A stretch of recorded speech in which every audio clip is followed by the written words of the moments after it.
There's one German influencer who just launched his training course, and how he marketed his course was something like learn fitness. And it was like, dude, who the fuck with a big belly wants to understand fitness? I'm so glad you said that, because marketing sales gets a very dirty reputation in fitness, I would say, which is unfair, because if people didn't need to be marketed and sold, they would already be in shape. Welcome to another episode of Physically Jacked Financially Stacked podcast. Today we've got Fabien, who is a high performance coach from Germany. His business is absolutely crushing it, and today we're going to delve into what he's doing, how he's doing it, and also what does a high performance coach mean, and what exactly do you do with your clients? Yeah, thank you for having me here. My name is Fabien. I do online high performance coaching. So I started just as a normal fitness coach, like the nutrition plan, the training plan, just like the normal coaching. But then I saw two things. The first thing was that it wasn't possible to scale it because everyone was doing it.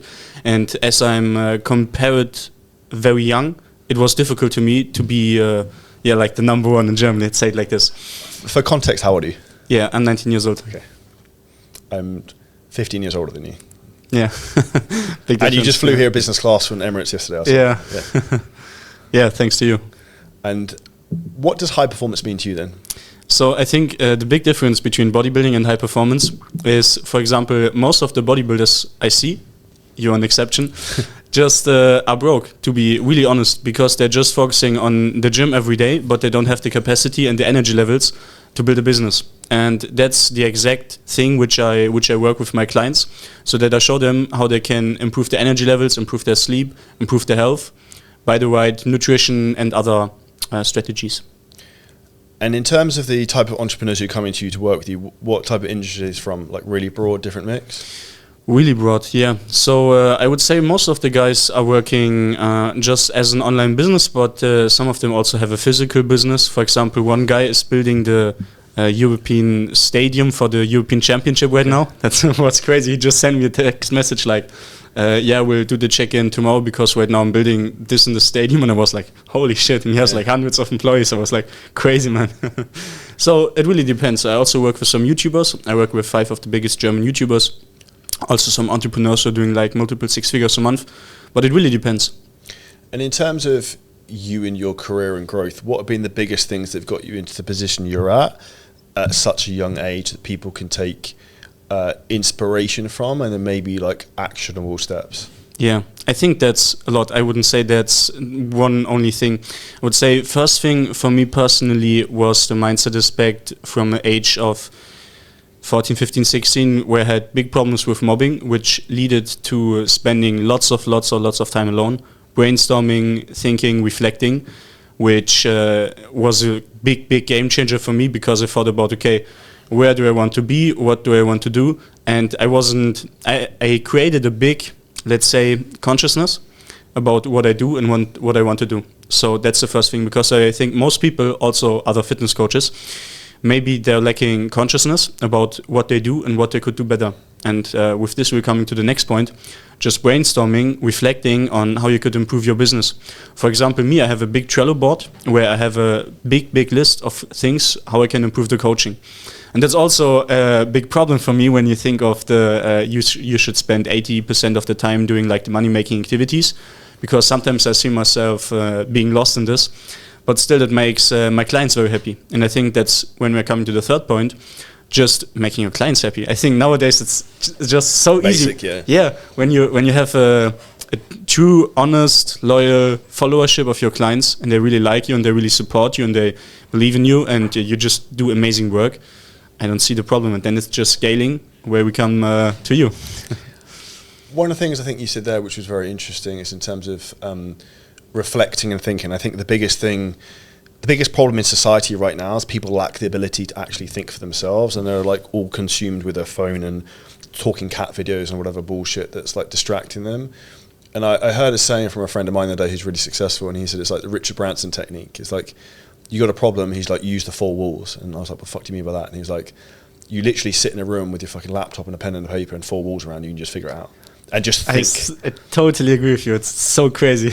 But like, no one does that. So I spend a lot of time, like I'll sit on my balcony and I'll ask myself questions and I'll answer them. and I physically write them because it like stimulates the brain in terms of activity to actually make it happen. And I think we often have a lot of the answers deep inside our head, but our subconscious and to a degree our limiting beliefs, I think, won't almost let it out because it doesn't almost want us to change. Because I feel once we grow, as we grow, we kill a certain part of ourselves that dies. And that part of ourselves which is going to get killed off is almost like trying to protect you from going to the next level because it knows it doesn't have a future anymore. Yeah. And I think when you reflect and you think a lot, you then start to see what you do well, what you don't do well, and then you can spot the areas to improve. 100%, and that's why I booked you as a coach, to let me show my limiting beliefs, because most of the situations I don't see my problems, and that's also one very important thing for every coach who's listening right now. When you're saying your clients or the potential customers that they should hire a coach, why don't you do it yourself? So, for example, in my case, I invested like 60K in my personal development, like this. Not in my business, really on coachings, etc. And that's also one of the things I think I'm in the position where I am right now, because I'm just getting the input of the most successful guys in every niche. You're the right person for the fitness business niche, and that's where everyone has to go, I think. And even to give you some perspective on that, like one of the things we're talking about before this, a big open ocean for you and your business is I would lean into supplementation, nootropics, and like optimization of like performance via like over-the-counter supplements, because that's an area where not many people specialize in. And like what I see in terms of, I would class myself as the type of clientele who's a bit fucking weird, who would like that type of stuff. Like have a red light therapy unit at home, I do all this weird shit. That like I'm looking for like the weird competitive edges. So if you start to like, you could almost add that as an add-on to your program. And often probably the clients you have, sometimes you just need to sell them more, and they'll buy more if you had another offer that's almost like sits side by side with it, that's relevant, if that makes sense. Yeah, 100%. In terms of the German market, do you think there's a lot of limiting beliefs in terms of people having coaches online, or like the European market as well? It really depends. So in Germany, there are lots of online business coaches, for example, who do good work. But also it's like, for example, there's one German ad where there's like a guy with a black sunglasses, and he's standing in front of a Porsche Cayman S. Yeah. And then every German guy who's watching this right now can understand 100% what I mean. Then he's like, Porsche Cayman S, come into the trading group, make money online. So that's maybe a limiting belief, that people think that online coachings are a scam. And to be honest, when I came in contact with you, I was also very unsure, because not that you hadn't proof online, but it was more like, okay, there's a big company, I don't know you, and it was a big investment for me. It was the biggest investment I made. But the thought process I had, which I also talked about, who was it? Sam?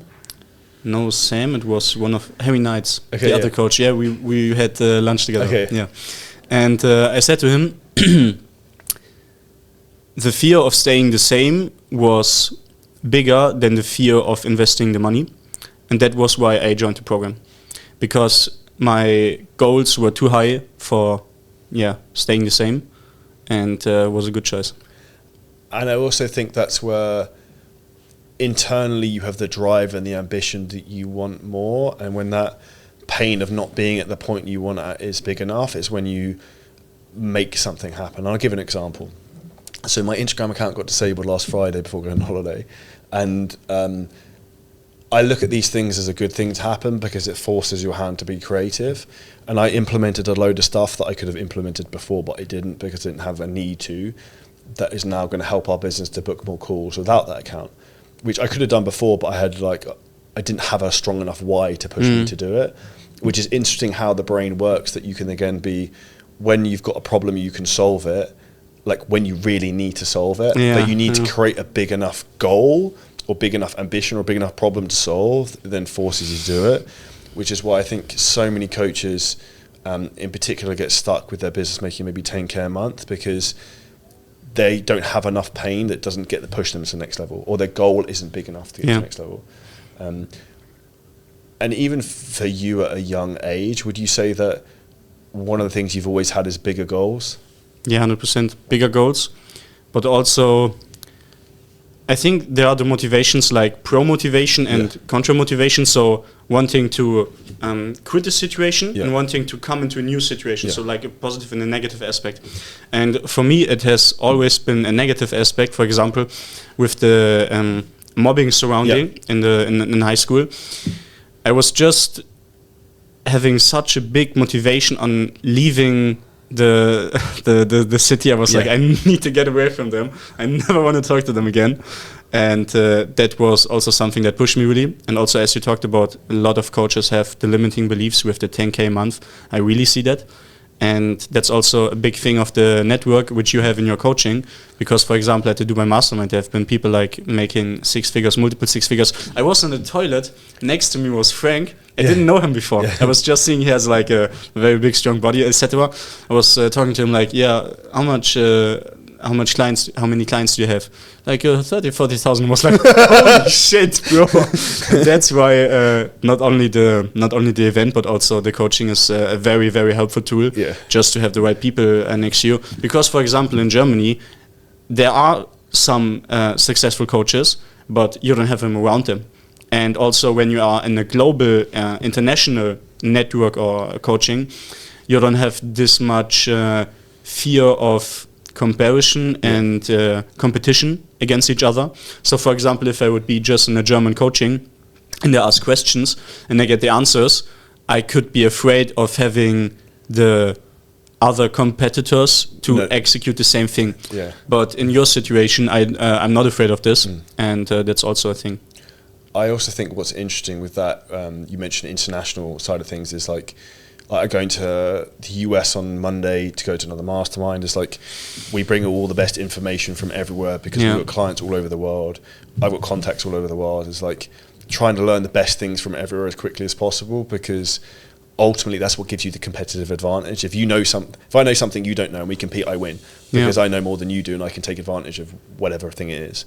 And that's ultimately what business comes down to, is who has the right information and can also then implement it first.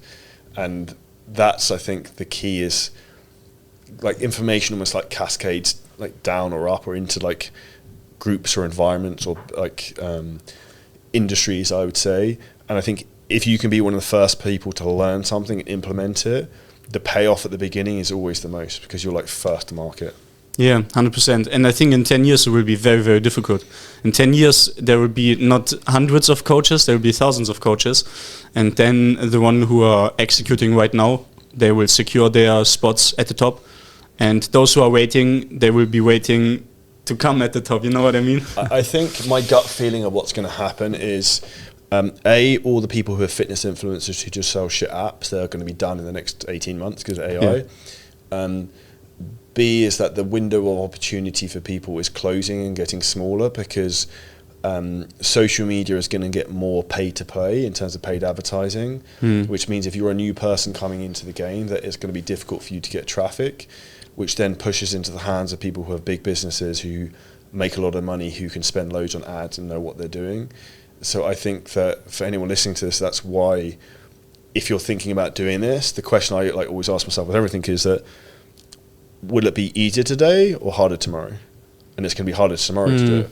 And the same with anything. It's like, I remember one of my dad's friends saying to me, who was really successful and wealthy, that it's expensive today and cheap tomorrow.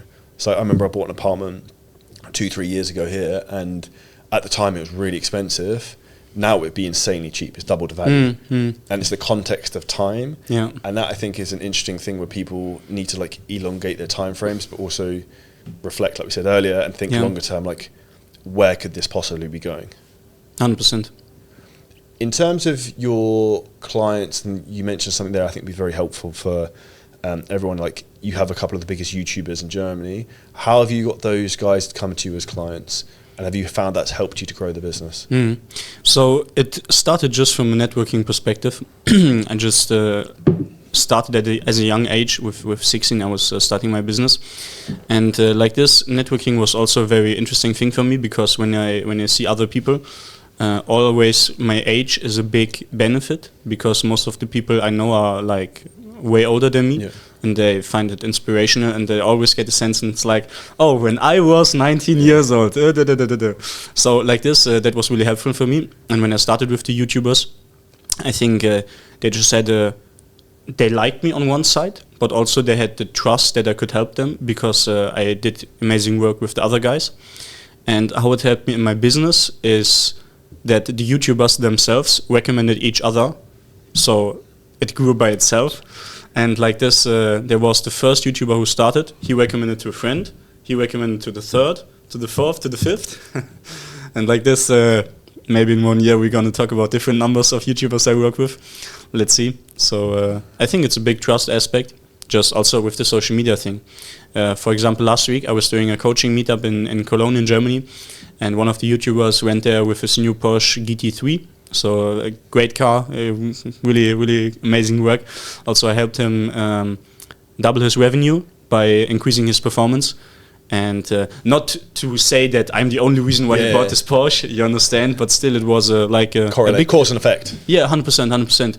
And like this, also with the money aspect, it's way easier to help people when I really see the financial aspect of it. And even if you're not a performance coach, you can still show the value of the coaching with a financial aspect or another aspect, because I think most of the people, there's one German influencer who just launched his training course, and how he marketed his course was something like learn fitness.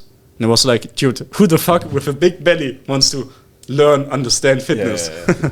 And when it comes to marketing professionals like you just say like, okay, want to look in the mirror and feel great again, want your wife to be attracted again, want to have some good fun again. Yeah, want to have endless energy, make more money. Yeah, 100%, yeah. And I think people talk too much about the process, but not like the end result that people want at the end, or like how they want to feel, and what they want is an emotion. Like, okay, you mentioned like that guy there's bought a Porsche.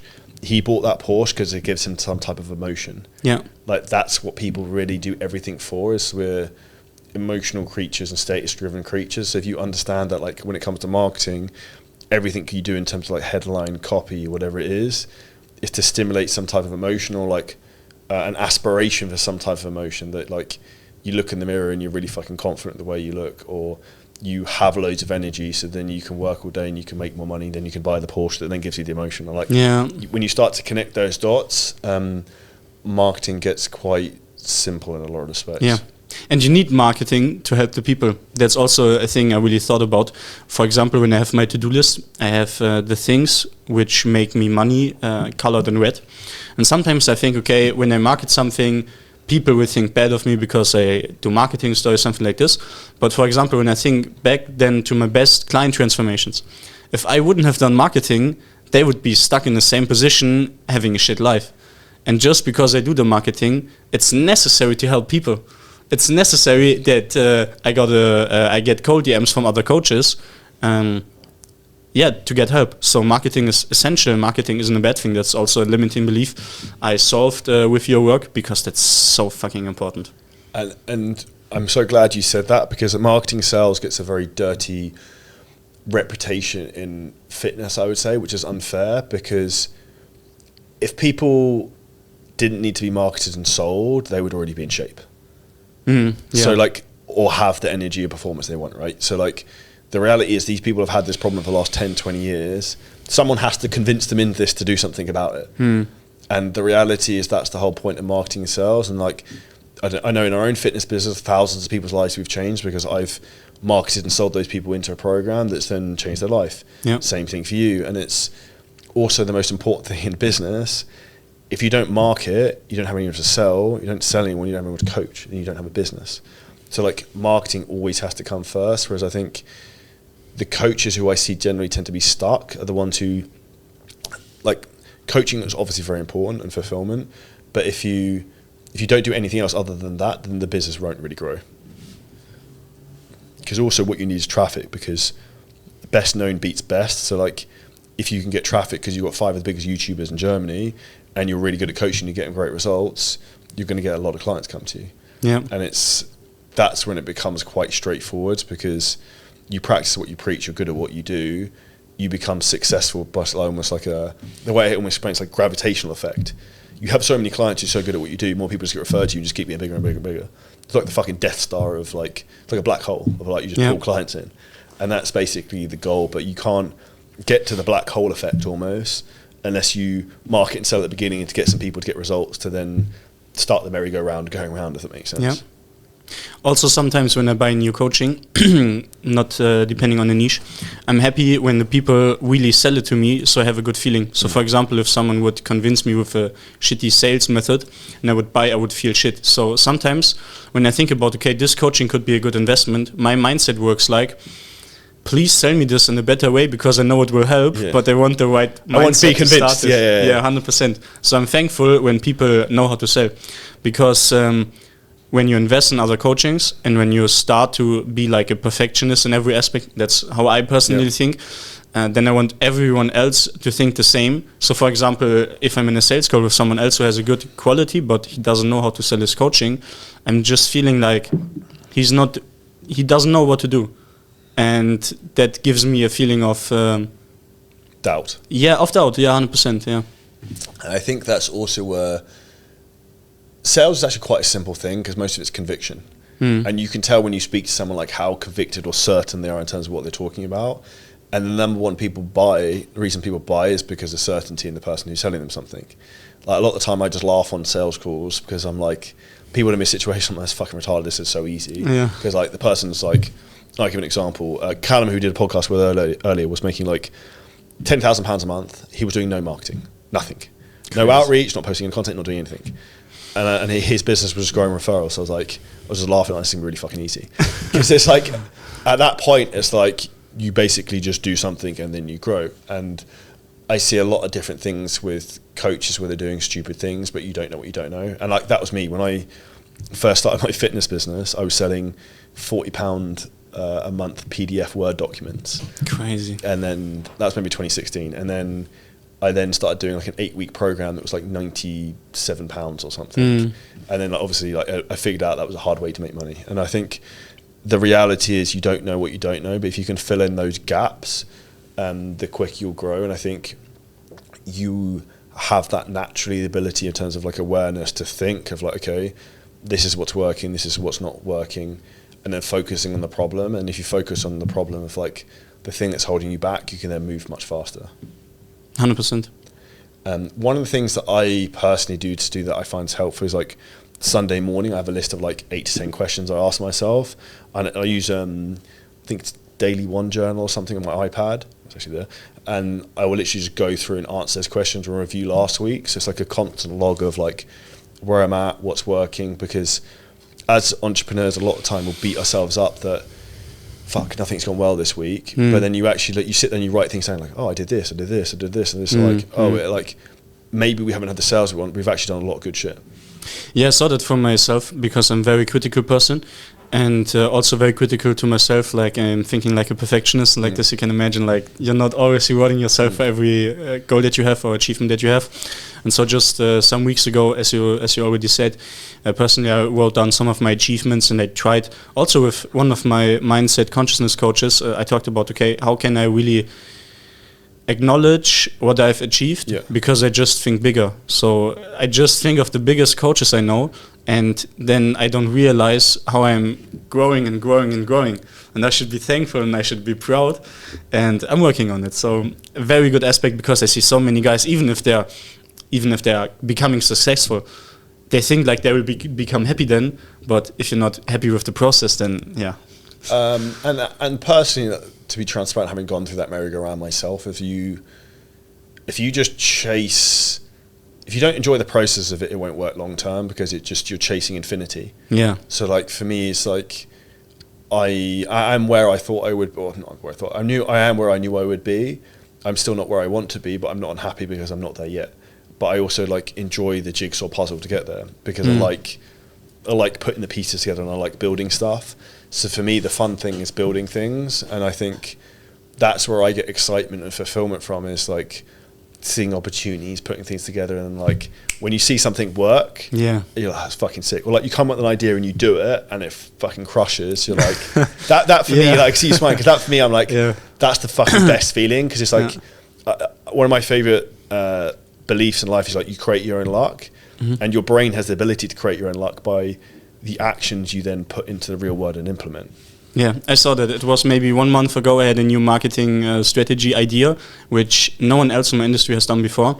I did it. It worked pretty amazing. I had like 70 leads in 1 or 2 days, and it also revenue-wise really was worth it. Let's say it like this. Yeah.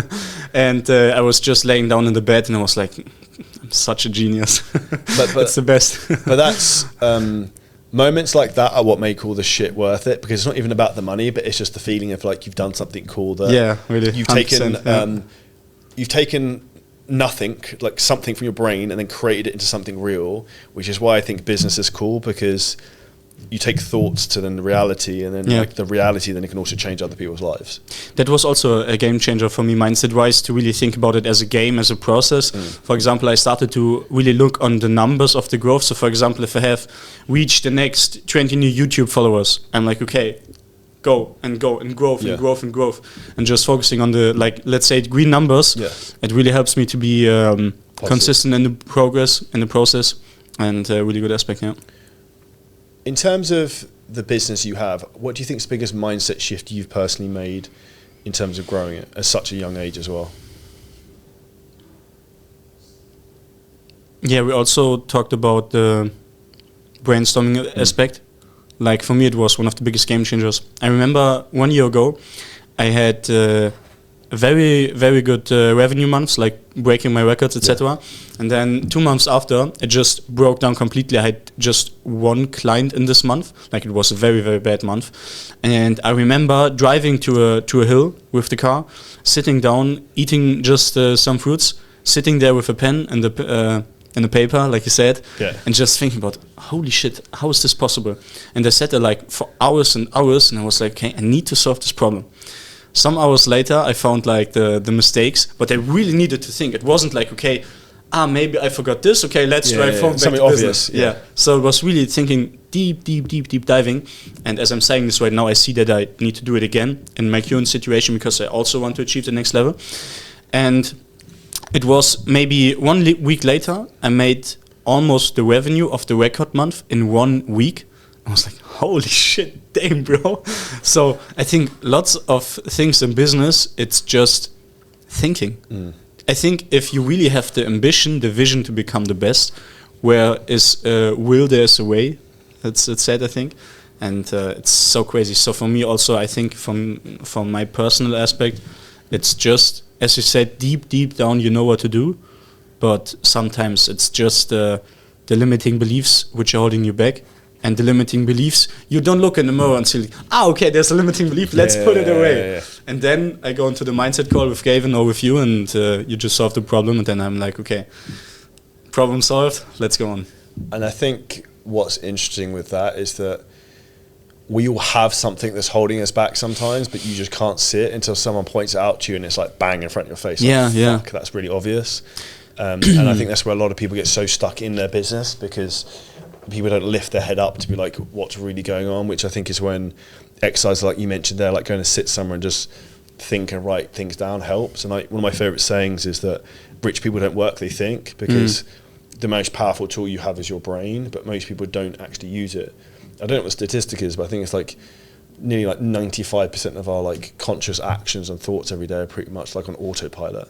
It's just the same day almost being repeated. And I think the more you can sit there and actually have the ability to focus and think freely, the more success you'll naturally get. Yeah, sure. In terms of where you are in terms of being one of the leading coaches in Germany, do you think the German market is easier or more difficult than the English-speaking market? Good idea. Good question. Actually, I don't really know it. I think maybe it's better in Germany, because in Germany I don't really know people who are investing in English coachings in this area. So I think also time-wise on the high-performance aspect, it's not something too used in Germany. It's not so. Not everybody has a high-performance coach in Germany, and also not an English one. So I think maybe in Germany it could be easier, because I think just on an English way there's so much competition, and you really need to differentiate yourself so much that I think maybe if you're in Germany you have some advantages. I would agree. But that could also be a limiting belief. No? There are so many in your coaching. For example, with Harry, I talked about, there's so many guys with the same lose your belly fat. Yeah. But if you market yourself right, if you have the right coaches, then you can be in every surrounding in every country and become the best. I think the biggest advantage you have, Germany, France, a lot of other countries, the ad cost is a lot less. Yeah. So that gives you a lot more traffic and reach because not so many people run ads. The last question I want to ask you, which I think is probably the most interesting, is a lot of people who listen to this are young men who may be similar ages to you at like 19. What would you say to them who have a limiting belief that they're too young or they're not good enough because of their age?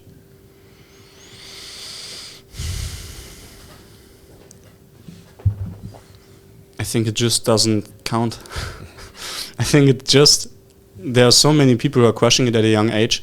For example, there's one other guy in the coaching who also has like 500k on Instagram. I think it's Troy. Yeah. He's 19. Yeah, it's crazy. Making $40,000 a month at 19. Really crazy guy. There are so many examples how young people are crushing it, and why shouldn't you create a new belief for yourself? So, for example, with this one example, there was one like running 1 mile in this and this time, and nobody thought it was possible. I know the full story. So the Roger Bannister 4-minute mile. So no one in the history of mankind had ever run a 4-minute mile. They thought someone would die if they did it. And then when he did it, he was also British. After 6 months, 24 other people did it. Yeah, and that's exactly the same. So I don't think that it's just a limiting belief, thinking like everyone else. But if you want to become the best, you can think like everyone else. So if you think that being young is like stopping you, then you're not going to become the best. So if you want to become the best, you don't hold yourself back with those limiting beliefs. So there are so many things you can gain trust with a young age. So, for example, one thing, like obvious things, like okay, how you speak, how you have a style, your charisma, demeanor. Your charisma, something like this. That's one thing. But also like the proof. So I could be 16 years old and I think make the same amount of money because the proof is there and the feeling is there and the trust is there.